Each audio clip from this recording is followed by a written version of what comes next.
सभी बच्चों को मेरा नमस्कार। आज हम पढ़ रहे हैं कक्षा 10वीं का सामाजिक विज्ञान भूगोल खंड। तो आइए आज पढ़ते हैं मृदा अपरदन के कारण और संरक्षण के प्रमुख उपाय। मृदा अपरदन के कारण तथा संरक्षण के प्रमुख तरीकों की व्याख्या। मृदा अपरदन के कारण। मृदा अपरदन के प्रमुख कारण इस प्रकार है। वनों का नाश। कृषि भूमि के लिए वनों का अत्यधिक विनाश हुआ और जलाऊ लकड़ी के लिए भी पेड़ों का बहुत ही अधिक मात्रा में कटाई किया गया है। इमारती लकड़ी के लिए भी पेड़ों को काटा गया है। अब इन मांगों को पूरा करने के कारण वनों का विनाश हुआ। दूसरा कारण है अत्यधिक पशुचारण। लगातार जहां पर पशुएं चरते हैं, अधिकतर भेड़ ऐसा जानवर है जो घास का जड़ तक निकाल के खा जाता है। तो अत्यधिक पशुचारण से जमीन खाली हो जाता है और वर्षा होने पर वह बहने लगता है। इसलिए भी वहाँ वनों का कटाव होने लगता है, मिट्टी का कटाव होने लगता है। आदिवासियों द्वारा झूमिंग कृषि करना। कुछ क्षेत्र ऐसे हैं जहाँ आदिवासी पर्याप्त मात्रा में वहाँ वन पाए जाते हैं, भू या जमीन पर्याप्त मात्रा में होता है। वहाँ पर आदिवासी लोग क्या करते हैं, एक खेत जोतने के बाद 1-2 साल 3 साल किए और उसके बाद दूसरे जगह उनको पसंद आ गया तो उस खेत को छोड़ करके और दूसरे जगह खेती करने लगते हैं। तो पहले जो खेती किए थे उसका वन काट करके, पेड़ पौधे काट करके सफाई किए और फिर खेती किए और 2-3 साल के बाद छोड़ दिए तो वहाँ का वन तो साफ हो गया। अब दूसरी जगह करने लगे तो दूसरी जगह का वन साफ करेंगे और वहाँ भी खेती करेंगे।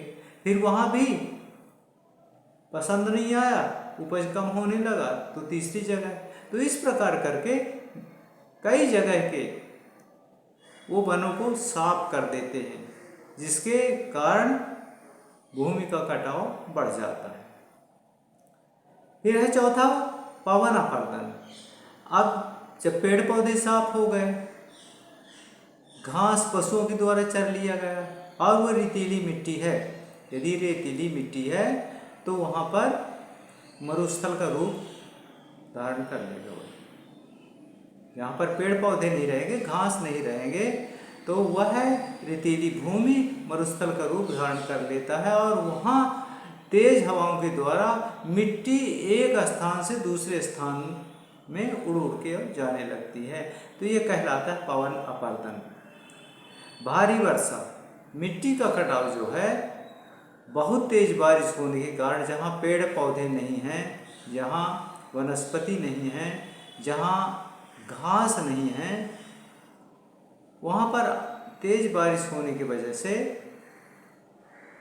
पानी चलने से मिट्टी का कटाव होने लगता है। पहले ऊपरी परत बह जाता है, फिर उसके बाद उसमें छोटी छोटी नालियाँ हो जाती हैं, पानी बहता रहता है, छोटी छोटी नालियाँ कट करके और वो भसक जाती हैं, गिर जाती हैं और उसके बाद बड़े बड़े नालियाँ तैयार हो जाती हैं, जिसके कारण जमीन का अपरदन होता है, जमीन का निम्नीकरण होता है।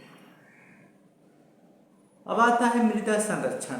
मृदा अर्थात जमीन के भूमि के सतह को किस प्रकार से उसकी रक्षा की जाए। तो बढ़ती हुई जनसंख्या के कारण प्राकृतिक संसाधनों के बड़े पैमाने पर विनाश हुआ।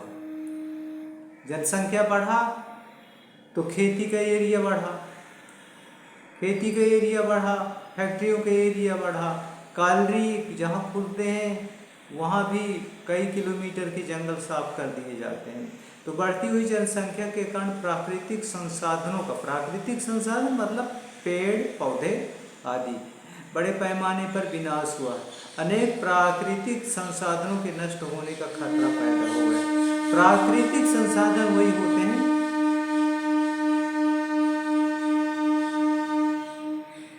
प्राकृतिक संसाधन वह होते हैं जो अपने आप उत्पन्न होते हैं। पेड़ पौधे, पहाड़ों के पेड़ पौधे लगाए नहीं जाते, लेकिन